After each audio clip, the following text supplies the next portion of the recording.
प्रिय दोस्तों, आइए सुनते हैं देवी पुराण कथा से एक रोमांचक कहानी, इंद्राणी देवी की कथा, इंद्र की पत्नी रूप। देवी पुराण के अनुसार इंद्राणी देवी केवल इंद्र की पत्नी ही नहीं, बल्कि सप्त मातृकाओं में से एक दिव्य शक्ति हैं। वे सौंदर्य और माधुर्य की मूर्ति तो हैं ही, परंतु धर्म रक्षा हेतु रौद्र रूप भी धारण करती हैं। उनका वाहन दिव्य गज है और उनके हाथों में वज्र, कमल, शंख और वरमुद्रा शोभा देते हैं। जब असुरों ने इंद्रलोक पर आक्रमण किया तो इंद्राणी स्वयं रणभूमि में उतरी। उन्होंने असुरों का पराभव कर स्वर्गलोक को सुरक्षित किया। देवताओं ने उनका जयघोष किया और आकाश पुष्प वृष्टि से भर गया।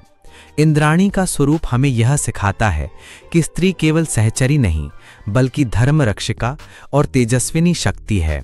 उनके स्मरण से सौभाग्य, सामर्थ्य और विजय प्राप्त होती है। यह कथा हमें स्त्री की शक्ति और धर्म रक्षा का गहरा संदेश देती है। आइए सुनते हैं इंद्राणी देवी की कथा। क्या आप जानते हैं कि देवों के राजा इंद्र की पत्नी इंद्राणी देवी केवल स्वर्गलोक की रानी ही नहीं, बल्कि सप्त मातृकाओं में से एक महान शक्ति भी हैं। आज हम सुनेंगे देवी पुराण से इंद्राणी देवी की कथा। स्वर्गलोक का दृश्य।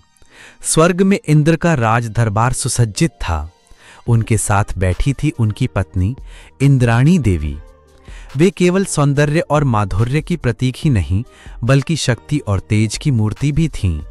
जब असुरों ने इंद्रलोक पर आक्रमण किया, तब इंद्राणी ने केवल सहचरी बनकर नहीं, बल्कि स्वयं योद्धी रूप धारण कर युद्धभूमि में प्रवेश किया। रूप वर्णन। इंद्राणी देवी का शरीर सुनहरी आभा से दमक रहा था। वे रत्नचटित मुकुट, चमकदार हार और रेशमी वस्त्रों से अलंकृत थीं। उनके हाथों में वज्र, शंख, कमल और वरमुद्रा शोभायमान थे। उनका वाहन था गज अर्थात हाथी, जो स्वर्गीय आभा से प्रकाशित हो रहा था। इंद्राणी ने गर्जना की, मैं इंद्र की अर्धांगिनी हूं, परंतु मेरी शक्ति केवल गृहिणी तक सीमित नहीं। मैं धर्म रक्षा के लिए अपने स्वामी संग रणभूमि में उतरती हूं। मेरे स्मरण से साधक को सौभाग्य, तेज और विजय की प्राप्ति होती है।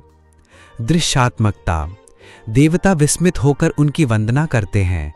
आकाश से पुष्प वर्षा होती है और रणभूमि में इंद्राणी की उपस्थिति से असुर भयभीत हो जाते हैं। वे असुरों का पराभव करती हैं और इंद्रलोक को पुनः सुरक्षित करती हैं। अंत। गुरु अपने शिष्यों को बताते हैं, इंद्राणी देवी हमें यह सिखाती हैं कि स्त्री केवल सौंदर्य या सहचरी का रूप नहीं, बल्कि धर्म रक्षा हेतु पुरुष के साथ कंधे से कंधा मिलाकर खड़ी होने वाली शक्ति है। निष्कर्ष। पृष्ठभूमि। नगाड़ा और शंख की तेज ध्वनि। जय इंद्राणी माता, सौंदर्य, शक्ति और धर्म रक्षा की अधिष्ठात्री, सप्त मातृका में पूज्य और इंद्रलोक की तेजस्विनी देवी। उनके स्मरण से जीवन में सौभाग्य, सामर्थ्य और विजय प्राप्त होती है।